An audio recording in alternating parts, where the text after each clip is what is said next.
Hello everybody, this is Zero Day, and this is the reveal hidden files in Google storage scenario in the PwnedLabs GCP series. We were not provided anything other than just a URL, and we were tasked with trying to find a hidden file in that Google storage bucket.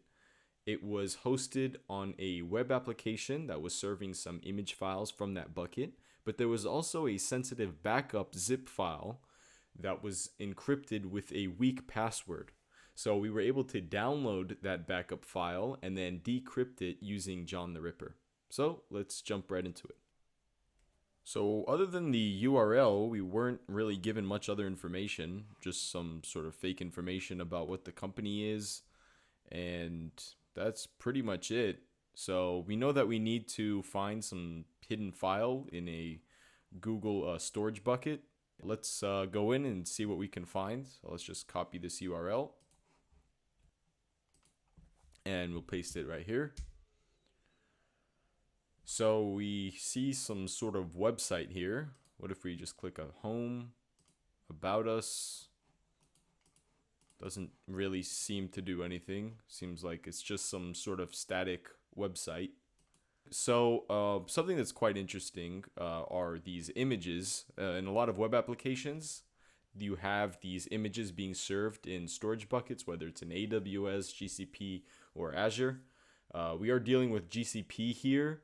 What could the storage bucket be? I mean, it might be in the HTML code, but another way we can check is looking at the networks tab. So if we go here, we refresh the page, we can see a whole bunch of different resources that are being queried when we refresh the page.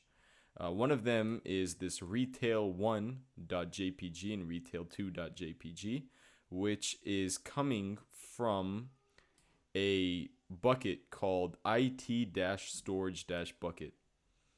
And so another way we could find this is if we go into the HTML code, and we just kind of scroll down a little bit, we see that here is another link here. This is to retail1.jpg.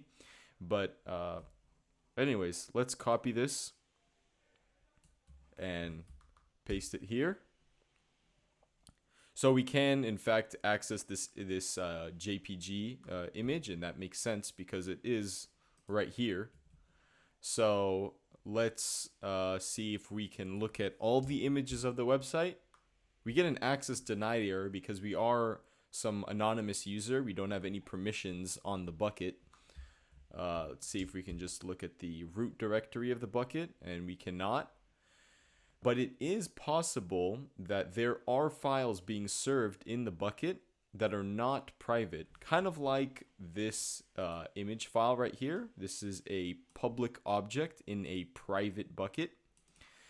So maybe there are some other files in this bucket that are more sensitive than just a random image. And so we can try to enumerate that by using a tool such as GoBuster. So let's do GoBuster to enumerate the directories. We'll input the URL of IT storage bucket, and we want to provide some sort of word list. So let's provide the raft small words word list, which is under discovery, web content, raft small words. And let's provide some sort of extensions. So for each file that it's searching, we will also look for extensions. Let's try to find some log files, maybe some txt files that could be interesting, and zip files as well as 7z. The reason why zip and 7z are important is because maybe there's some backup files or maybe some archives that would be interesting to look at. So let's just execute this command. We are getting a 403 error for just even random requests, and that's because we're getting that access denied error. We are anonymous after all.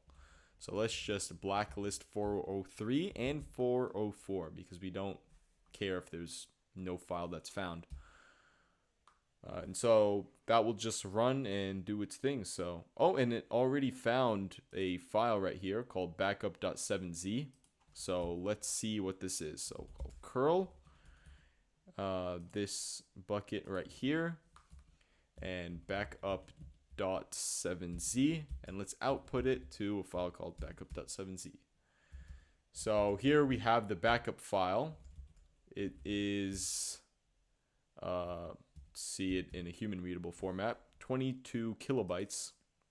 Let's try to decrypt. It's requiring a password, but we don't know the password. Let's just try password. Didn't work. So what we could try to do, and we see that there's flag.txt in the file and customer credit review. But what we can try to do is use John the Ripper to crack the password for this. So we can try that with first converting this file into a hash format that John the Ripper can crack. So you can do that with 7z to John, backup.7z, and here's the hash. So let's just call it backup hash.txt. And let's try to crack it with John. Let's provide a word list of rocku, word list rocku.txt, and the backup hash. And if we're lucky, the password is located in rocku. So no such file would, let me provide the full path of John. So I think I have it under opt, John, run John. Okay, and that's just doing its thing. Whenever you have some sort of zip file that contains sensitive information, always make sure that you encrypt it using a very secure password. I recommend doing 25 or more characters of lowercase, uppercase, numbers, symbols, anything that you can just throw into the password that would make it very hard to crack, so that if it gets into the wrong hands, that threat actor would not be able to decrypt the zip file. So let's just wait and see when it comes up with the password.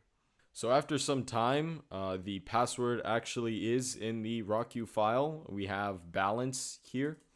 So let's try to decrypt this file using that password. Balance. And here we have it, the customer credit. Let's cat the flag. Some MD5 sum looks like. And let's see what's inside of this CSV file. So we have the zip file, the address, all kinds of juicy information on all these different people. So there are a lot of things that went wrong in this scenario. First of all, a sensitive file was being served in a bucket that was just exposed to the internet on a web application. This object obviously should be private, not public, because the object was allowed read access for all users. So just to remediate this, the simple solution would just be to remove that permission so that all users would not be able to read this object. In addition to that, if you have some sort of zip file in a storage bucket that needs to be shared to a client or whatever other person, then always make sure that you're encrypting that file as securely as possible. Use a strong password so that if it gets into the wrong hands, it would be hard to decrypt it. Anyways, thank you for watching, and I'll see you in the next video.